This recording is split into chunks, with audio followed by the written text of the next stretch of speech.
Hello, I'm Solomon from Section 2, Group 25, and today our assignment will be about hydraulic system in a mobile crane using fluid pump.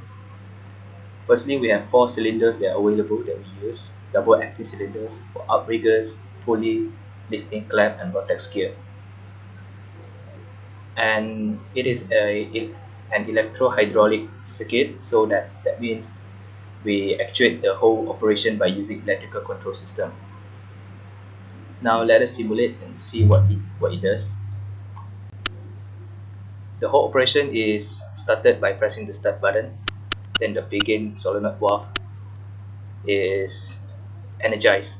When begin solenoid valve is energized, it will push to the right, and now the pump supply can finally supply to the outriggers. Now the outriggers has to extend first before everything starts. So when outriggers reaches 1S2 position, the limit switch here 1S2, which is normally open, will close, and now 2M1 solenoid valve will be energized and pushed to the right for the jib pulley to extend now. Now the outriggers is extended first to stabilize the whole truck during lifting operation. The outriggers cannot retract during the lifting operation. It must stay there at 1S2 position. Now the pulley will extend and lower to the ground. Note that the heavy load is on the ground, so the pulley have to be extended towards the heavy load on the ground. The flow control valve are connected to all three of the main components to control the extension speed of the telescopic boom. Now let us see again. Okay, now that the pulley has reached 2S2 position, the lifting clamp is now extended to clamp the object on the ground. When it reaches 3S2 position, when it reaches the heavy load, the timer coil is now energized for 6 seconds. This timer is set at 6 seconds for the lifting clamp to hook the object, to give it time to hook the object so that the object is safely clamped and tightly hooked on the crane.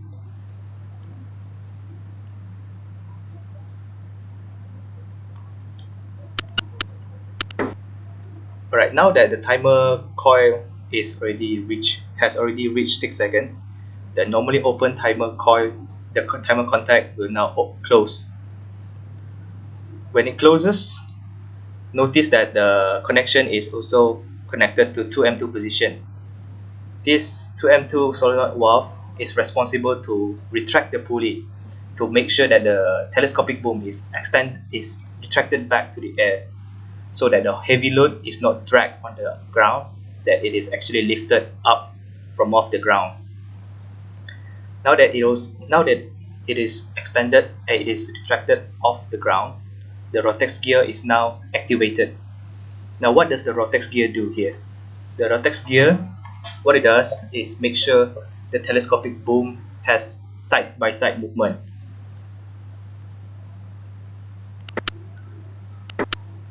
So now when the rotex gear reaches the right position, the jib pulley cylinder will extend again to lower the telescopic boom towards the ground at its new desired position, and then the lifting clamp will finally unclamp the object so that the object is off from the mobile crane.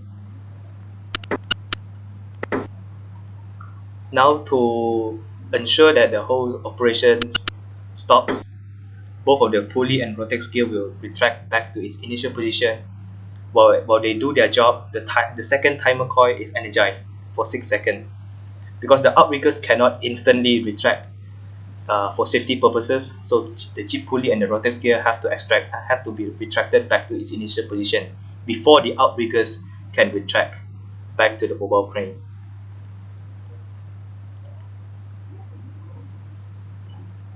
And now that's all of the operations, and the whole operation can be repeated by simply pressing the start button again. The whole electrical control system over here will be de-energized as I connect K1 normally close contact here at the K2 coil, the K3 coil, and the timer coil. Now let us see it again.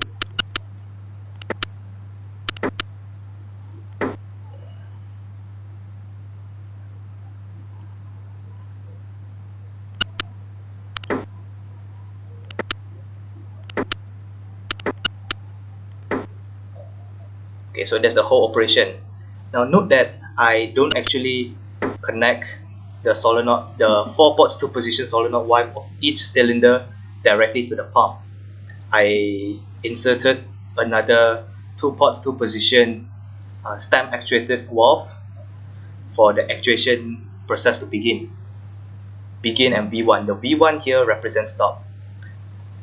The reason why I inserted all of these solenoid valve over here to the pump is that when the whole operation is doing, and during emergency which I have to stop the operation, I simply just have to press the stop button and the whole thing stops. Nothing is moving. This is because all of the V1 solenoid valve of the position is pushed towards the left side of the valve, and now the pump is disconnected to the cylinder.